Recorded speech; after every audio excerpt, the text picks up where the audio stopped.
সোপান তলে কত প্রাণ হলো বলিদান।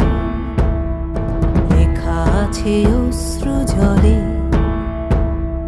মুক্তির মন্দির সোপান তলে কত প্রাণ হলো বলিদান।